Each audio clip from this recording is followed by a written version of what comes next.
pernah selesai. Makanya saya bilang, kau boleh kagum dengan Taliban, tapi jangan kau bawa watak dan pikiran Talibanmu di Republik ini. Saya akan memimpin untuk bisa berhadapan dengan siapapun Anda. Karena Republik ini sudah rukun dan damai, hidup dengan tenang. Orang Katolik, Protestan, Hindu, Buddha, Konghucu, Islam, semua hidup dengan tenang di bawah sistem nilai yang kita pegang dalam sistem demokrasi dengan Pancasila itu sendiri. Karena itulah tidak boleh ada orang yang datang dengan gagah berani baru baca 1 halaman 2 halaman buku depan, semua orang tidak benar, semua orang kafir, dia sendiri mau masuk surga, orang lain disuruh masuk neraka. Koki pak dia. Betul? Koki. Haleluya. Haleluya. Jangan ragu-ragu, jangan ragu-ragu. Jangan ragu-ragu. Tuhan membuat kita menyatu ini karena Tuhan tahu bahwa kita semua akan bisa menghadapi masalah ini dengan baik. Jadi kalau Bapak lihat saya di televisi, saya di mana-mana, kalau orang sudah mulai mengkafir-kafirkan orang lihat, kan Bapak lihat saya beringas kan? Kalau bisa saya terbang kayak Suwangi, saya cekik orang punya batang leher. Belum tahu Suwangi kan tidak ini? Suwangi. Cuma karena kita orang manusia, jadi ya saya harus tetap berbenah hati lah. Poin yang kedua, Bapak dan saudara-saudara sekalian yang saya muliakan, karena itu sistem nilai di dalam demokrasi Pancasila dan pilar-pilar yang lain itu adalah memberikan pesan kepada kita. Jangan sampai kita gagal dalam membangun sistem pendidikan yang terbaik. Bapak dorang siapkan sarana prasarana pendidikan yang baik, kemudian menyiapkan generasi. Karena sistem itu dia akan habis kalau kita tidak menyiapkan generasi itu dengan baik. Makanya harus ada generasi. Yakinkan kepada mereka semua sistem nilai yang Bapak percaya, Ibu percaya hari ini menjadi bagian daripada sistem peradaban kita dalam pengabdian kita kepada Tuhan. Bawa itu dalam nama Tuhan, doakan mereka agar generasi itu tumbuh kemudian bisa melanjutkan apa yang kita pikirkan sekarang. Itu yang saya lihat kalau nanti Bapak singgung mengenai acara musyawarah kerja nasional ini.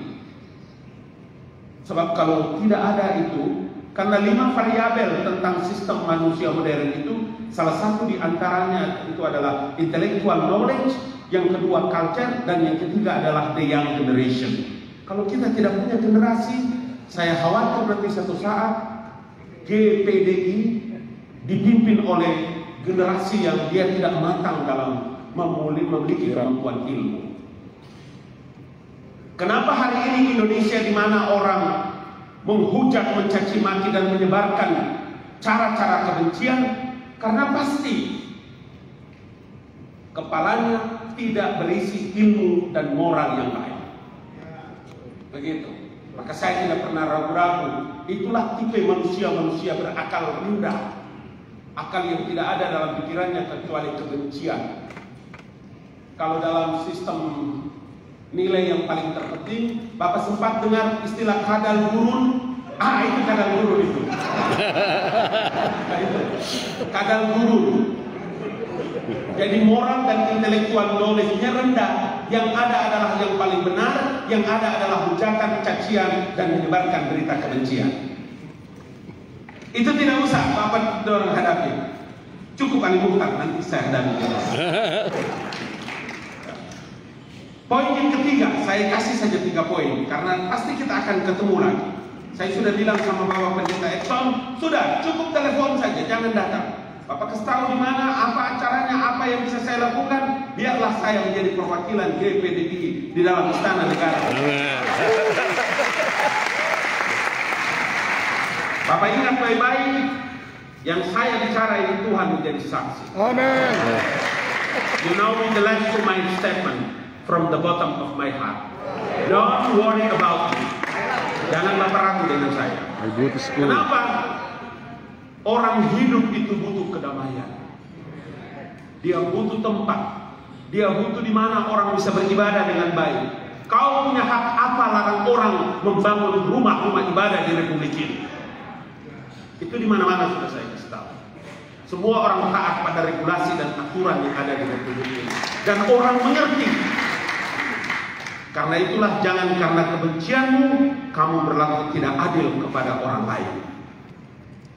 Wala yajrimannakum sana'anun qaumin ay adilu fa'adilu huwa aqrabu littaqwa. Bapak lihat di sekitar Mazmur ayat-ayat terakhir, Bapak lihat di kisah-kisah Rasul di tengah-tengah, coba Bapak baca ada ayat-ayat itu yang sama dengan Al-Quran. Sekitar 100 berapa lah gitu, coba Bapak lihat. Jangan karena kebencianmu kepada seseorang maka kamu berlaku tidak adil. Kenapa begitu? Beradillah kamu, karena keadilanmu itu adalah sifat Tuhan dan ada di sisi Tuhan keadilan. Haleluya. Haleluya. Jangan ragu ya, jangan ragu. Bapak dan saudara-saudara sekalian yang saya muliakan, itu sebabnya poin yang ketiga ini menurut saya berpendapat, kita harus punya pikiran yang sama tentang masa depan Republik dengan regulasi. Saya punya waktu tinggal beberapa menit. Punya pikiran yang sama terhadap wajah Republik Indonesia ini. Makanya kalau dalam teori ilmu manajemen itu kita mesti bagi siapa punya konsentrasi dalam dunia politik.